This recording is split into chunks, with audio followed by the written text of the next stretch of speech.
میں اپنی جاب کے سلسلے میں گزشتہ 7 سال سے سیالکوٹ میں مقیم ہوں۔ سیالکوٹ برآمدات کے حوالے سے کراچی کی ٹکر کا شہر ہے۔ اگر پاکستان کھیلوں کا سامان برآمد کرنے والا دنیا کا سب سے بڑا ملک ہے تو اس کا کریڈٹ بھی سیالکوٹ کو جاتا ہے، کیونکہ سیالکوٹ کے علاوہ پاکستان کے کسی بھی شہر میں کھیلوں کا سامان نہیں بنتا۔ سوال یہ ہے کہ غیر ملکی سیالکوٹ میں کیا کر رہے ہیں؟ چند سال پہلے تک سیالکوٹ کی فیکٹریوں میں پروڈکشن روایتی طریقوں سے ہوا کرتی تھی، لیکن چونکہ دنیا بلکہ سری لنکا اور بنگلہ دیش جیسے ممالک پروڈکشن میں جدت کے حوالے سے ہم سے بہت آگے نکل چکے ہیں، تو سیالکوٹ میں بھی اس بات کی ضرورت محسوس ہوئی کہ پروڈکشن کے طریقہ کار میں جدید طریقوں کا استعمال کر کے دنیا کا مقابلہ کیا جا سکے، کیونکہ سری لنکن اور بنگلہ دیشی ہم سے اس میدان میں آگے نکل چکے ہیں اور وہاں پروڈکشن سائنسی بنیادوں پر شروع ہو چکی ہے۔ تو سیالکوٹ کی بہت ساری کمپنیوں نے سری لنکا، بنگلہ دیش، کوریا اور جاپان سے ماہرین کو اپنے ہاں نوکری دی تاکہ کاروبار میں دنیا کا مقابلہ کیا جا سکے۔ آج بھی سیالکوٹ میں جس طریقہ کار پر پروڈکشن ہو رہی ہے وہ یہاں کورین ماہرین نے متعارف کرایا تھا۔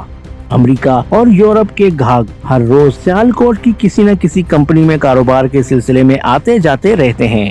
اس کے علاوہ دنیا کے بڑے بڑے برانڈز سیالکوٹ میں اپنی پروڈکشن کرواتے ہیں۔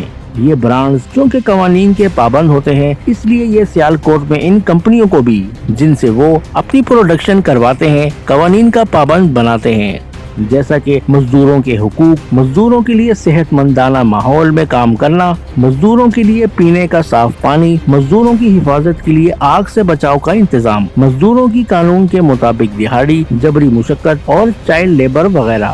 اس مقصد کے لیے یہ برانڈز اپنے آڈیٹرز کے ذریعے سیالکوٹ کی کمپنیوں کا آڈٹ کرواتی ہیں، اور جو کمپنی ان کے معیار پر پورا اترتی ہے وہاں سے وہ اپنی پروڈکشن کرواتے ہیں۔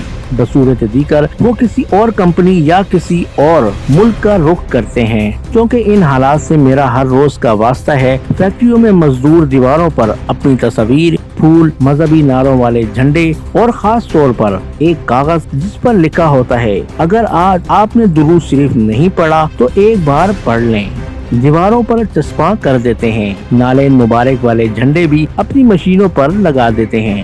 عام طور پر ان چیزوں کو اگنور کر دیا جاتا ہے، لیکن خاص کر جب آڈٹ وغیرہ ہونا ہو تو اس وقت جھنڈے اور دیواروں سے تصاویر اور کاغذ وغیرہ اتار دیے جاتے ہیں تاکہ فیکٹری کا ماحول صاف ستھرا ہو اور آڈٹ پاس ہو سکے۔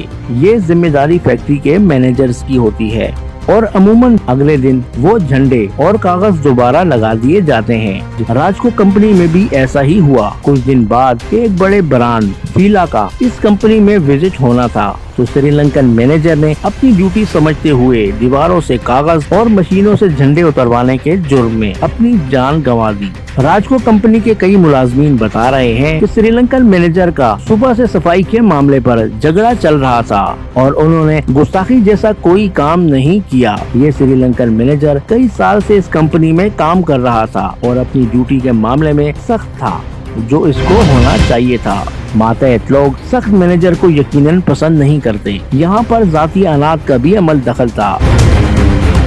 جن کو کبھی اس نے ڈانٹا ہوگا اس نے بھی اس سے حساب برابر کر دیا۔